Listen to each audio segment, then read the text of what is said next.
strange how my history came full circle. This chapel, I realized, was a memorial to my former Sarafan brethren and myself. All of us martyred here, and then so cruelly profaned by Kain when he imposed his gift on our noble corpses. For the first time, I beheld the image of my Sarafan self, memorialized here among my fallen comrades. It tortured me to see how noble and pure I had been, and what a vile phantasm I had become, and a profound sense of injury, of loss and betrayal welled up in me, so overwhelming I could barely contain it.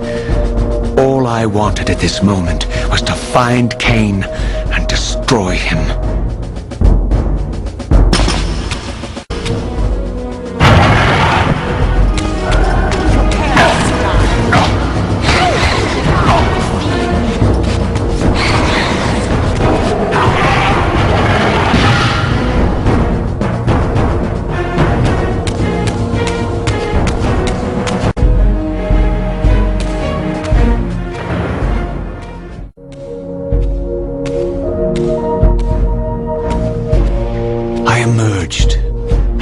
First time beheld Nosgoth in its former glory. The land overflowed with abundant life and vitality, and I knew with certainty then that the world I had left behind was nothing more than the corpse of Nosgoth, a lifeless husk bled dry by the corruption of Kain's parasitic empire. This was the fragile world Kain sacrificed to preserve his own petty life and ambition, heedless of the profound cost. The sight only deepened my resolve. I sensed that the pillars lay to the northwest. If Kain truly waited to confront me there, I would not disappoint him.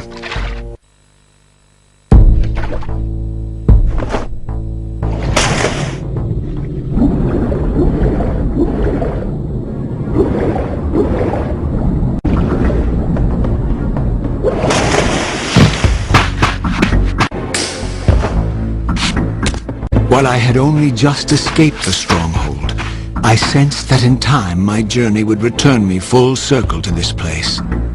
Infiltrating the fortress, however, would be no small feat.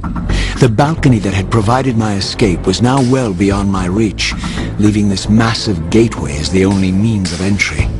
The gates were sealed, but like the time-streaming chamber I had seen earlier, their operation was undoubtedly linked to that odd crystal mounted above the entrance.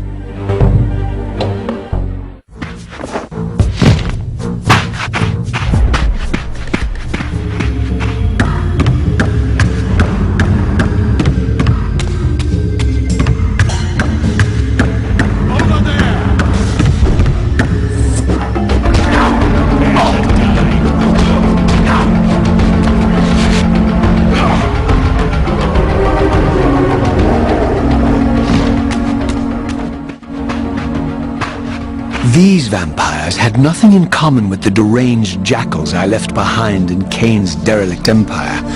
They seemed to retain much of their former humanity. In this era, vampires were clearly not the uncontested predators we had been. These creatures were hunted mercilessly and oppressed. And while I still believed that vampirism was a plague and had to be wiped out, there was nothing noble or righteous in this crusade. This was simply ruthless persecution.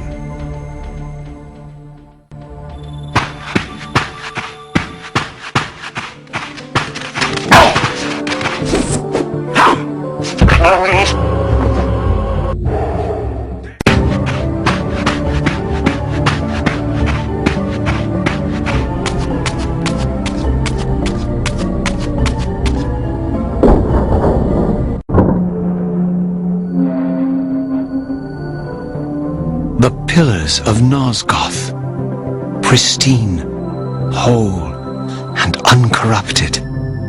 I had never beheld them in this undefiled state, yet something profound and indelible resonated within me at the sight. And there, waiting at the very heart of the pillars, was the canker that was destined to destroy them.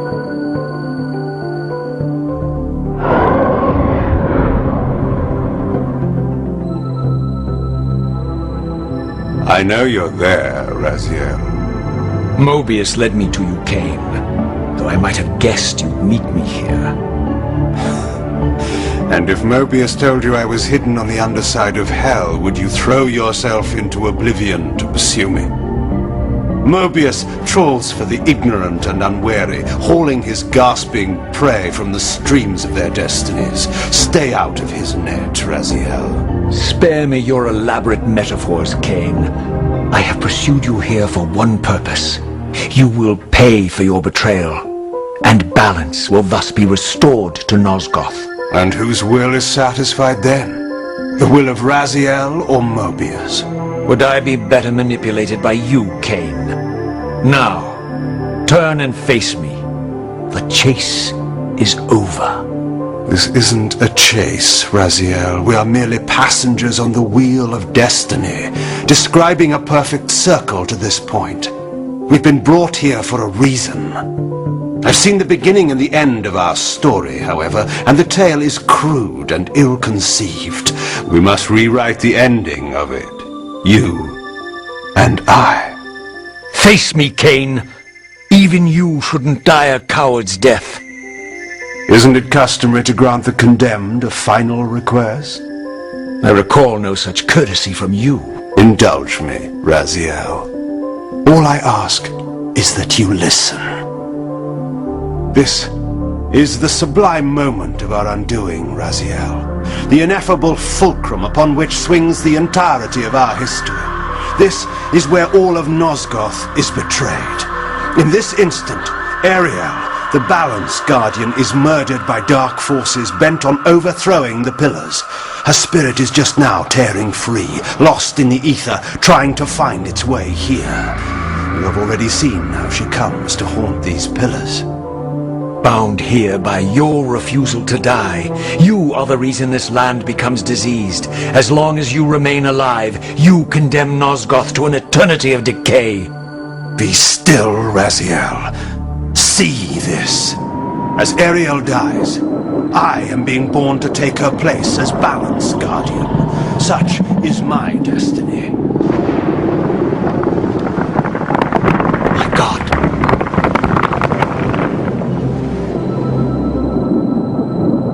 At the moment of my first cry, Ariel's beloved, the Guardian Nutraptor, finds her corpse. Racked with grief and tormented by suspicions of treachery, Nutraptor plunges into a madness which overflows and infects all of the Guardians who are symbiotically bound, including me. The repercussions of Ariel's assassination were expertly calculated. The entire circle descends into madness, and I am tainted at the moment of my birth, instantly rendered incapable of fulfilling the role destiny has prepared for me. Shall I show you the same mercy you showed the rest of the circle, then? You blithely murdered them to restore their pillars, yet your hand faltered when it came to the final sacrifice. What makes you exempt, Kain? You're merely the last man standing.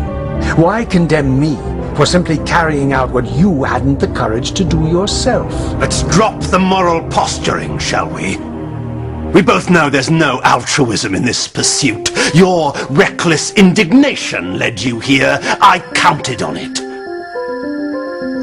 There's no shame in it, Raziel. Revenge is motivation enough. At least it's honest. Hate me, but do it honestly.